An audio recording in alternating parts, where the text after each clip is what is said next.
Mao din bugat mga master kay pakol. So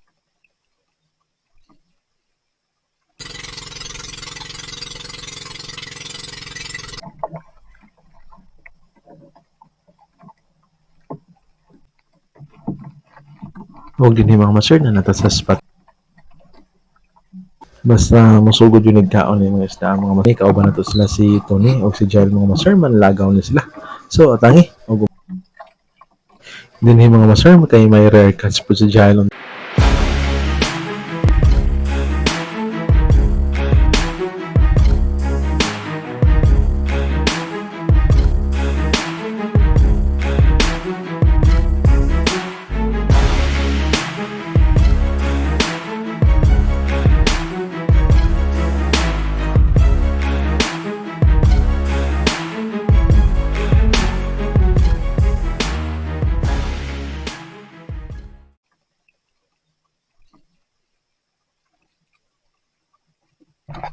Good morning mga master. Tira na butag lagaw. So bagong adlaw, bagong paglatagaw na po nato diri sa karagatan mga master.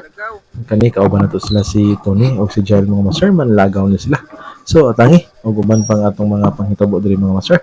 Naka-harvest na sila or paldo na pud sila mga master pang suwa ug pamaligya mga master.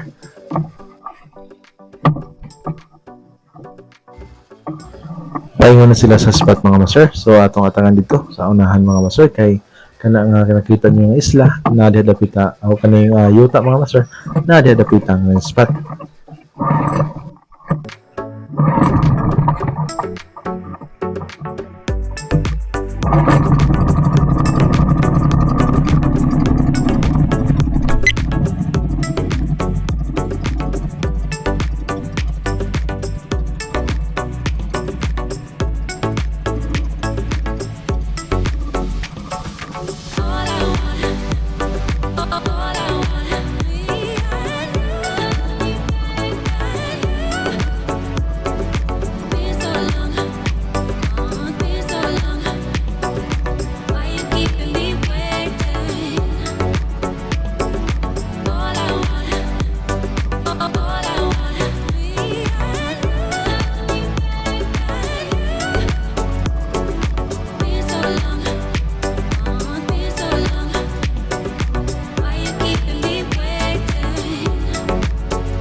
Din mga master kaya natin nakita nga dako nga klase sa panagatan. So murag gihanting nila ang mga tangloy mga master. So takibaw taga din sila ay hopefully yan lang sila permit nga managat ulit sa to ang kaning area diri or sa atong karagatan mga master nga sakop sa San Isidro.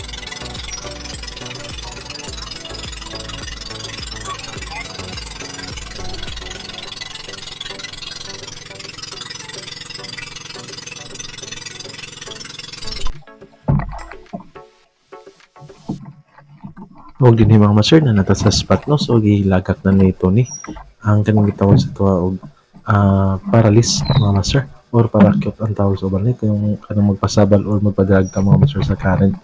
So kinahanglan ni mga master para dili layo ang imong drifting or ang imong anod mga master. So need ni sa mga managat mga master para labi na kaning manlagaw no or manguha og mga bisugo mga master. So mao nilang gamit para dugay sila manod. Nga ang buya mga master nagsilbi na siya nga indicator sad nga may PC diha pero ang pinaka main purpose ana nga dili direkta ang pundo or ang line mga master ngadto paingon sa karong gitawag nga paralis. So medyo malayo medyo tay medyo ning pundo mo sama sa payaw mga master ba. So diri tanaw na to ang una nilang mga kuha mga master.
Dinhi mga master kay nakaamontar na sila. So magready na sila ron og lagak sa ilahang pasol. So ilang paon na ni mga master kay may pasayan na sila nga paon. So inanira lang pasol mga master, handline lang or traditional handline fishing lang nilang method nga gamit karon mga master.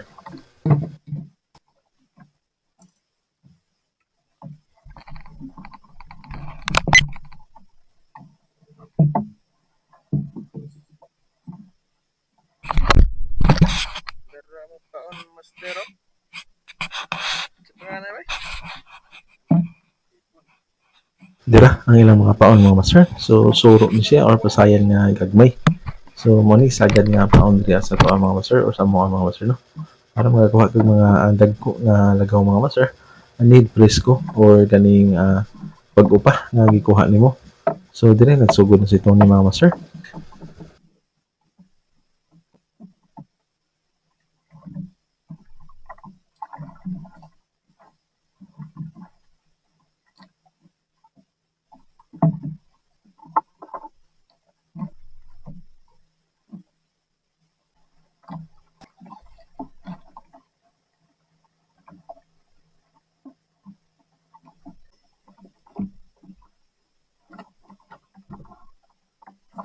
Og dinhi mga master kay si Jail ang unang nakakuha or nakaland og lagaw mga master. So inani unta ang mga size no kanang nindot inani kung inani kadagko ang mga master dali ra mo lihok ang timbangan ug dali ra pud magasawa. So dira first fish sa ilahang pangpanlagaw mga master.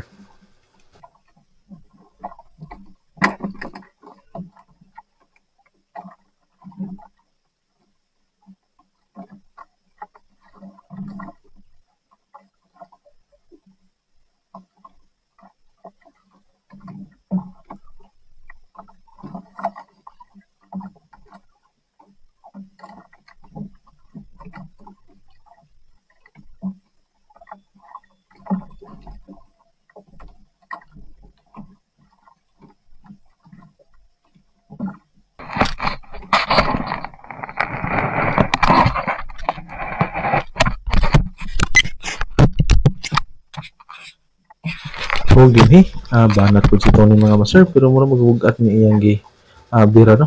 So siguro dako sa nga isda siguro mga master kay sa iya pa lang action medyo nabugatan gid siya. So tanaw na to mga master kung sa kaning isda yang nakuha kay medyo napursahan mo gid maayo mga master. So gra dool-dool na mga master. Tanaw na to.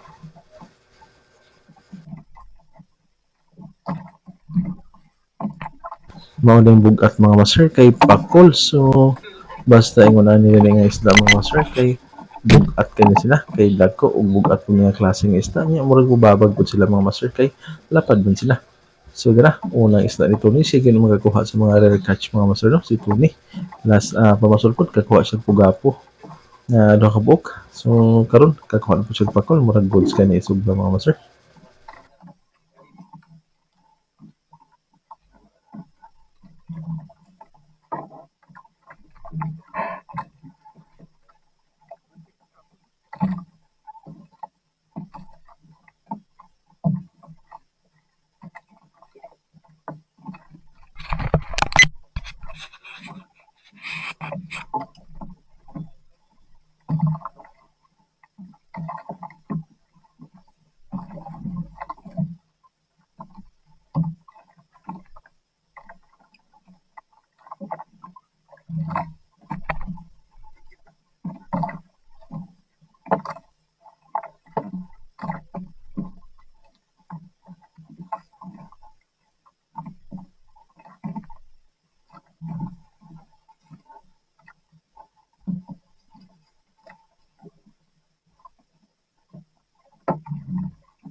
Og dinhi mga sir kay naka-double hook up si Jael no. So dili kay siya nagko pero goods kini sa kinilaw mga master. Labi na sa paksiw nga pinaugas, so 15 tambuka yung imbutang mantika yung paksiw mga master. Goods na kain nila, labi nagmais nga kanon mga master. The best giningon ani nga klase nga isda. So dila naka-double hook up siya ato mga master.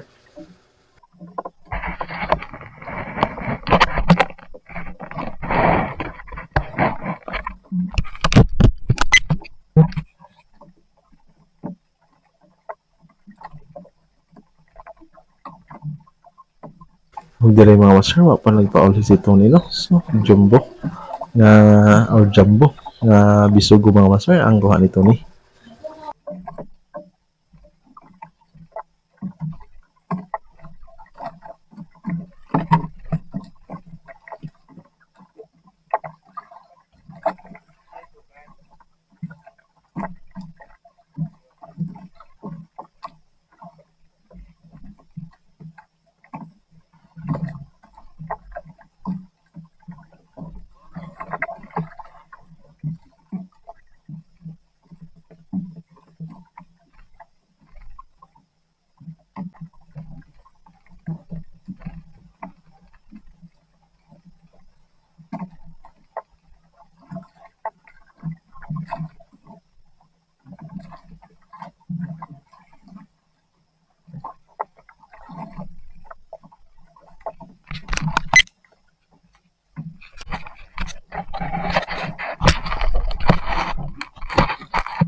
Basta mosugod yung nagkaon yung mga isda mga master no, magkasunod-sunod po ni siya. So mo po ni kanindutan nga isda. Labi na og medyo lubog, unya medyo uwan-uwan ang panahon mga master. So naay mo sila magpatin ang mga isda. Usahay pod wala sa mga master no. Dili ko tanan nga perminti nga naikuha usahay sa mga master. Napoy nihit ang kuha or wala gyud kuha mga master. So sa inyo, nindot ko nun ipaon ang pasayan pero ang uban pod kay mo paon og tama mga master.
Dinhi mga master kay may rare cards po sa Giant unta pero nakabuhi. So samok sa loud to mga master.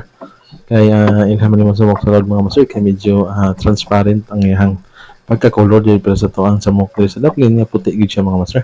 Sayang lagot-lot kito kilaw unta mga master.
Halos pare-pareha ra kadagko ang mga master no. So dili kay siya kasarangan nga dagko gid pero goods naman ni siya mga master kay para na mo mga master sud ana na siya.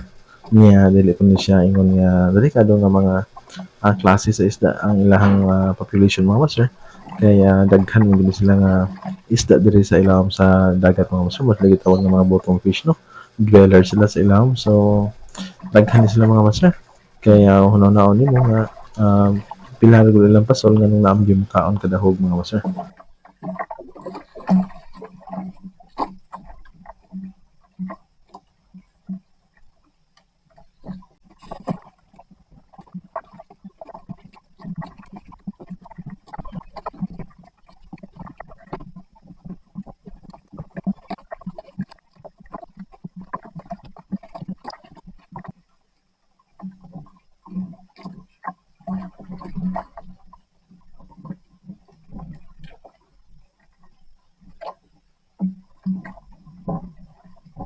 By the way mga master na na part 2 ni atong episode karon mga master no. Kaya ako ning gito nga kaya ni jud taas man para mas dali po na to ang pag-upload. Kanya hinaot ko nga mutan asod mo sa part 2 ni mga master. Sulatan na nato kada usa ka adlaw usa mo gawas ang part 2 mga master. Kay every other day man ta mag-upload hinaot ko nga suporta mo mga master. So dito nagkakuha na po si Giant og lagaw mga master.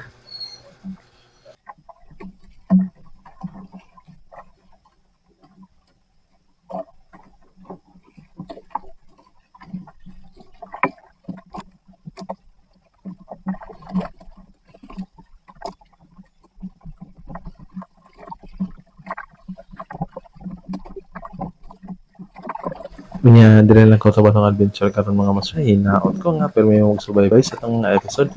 Unya hinaot ko nga na mo sa mga kabutang mga master. Thank God bless na tong tanan.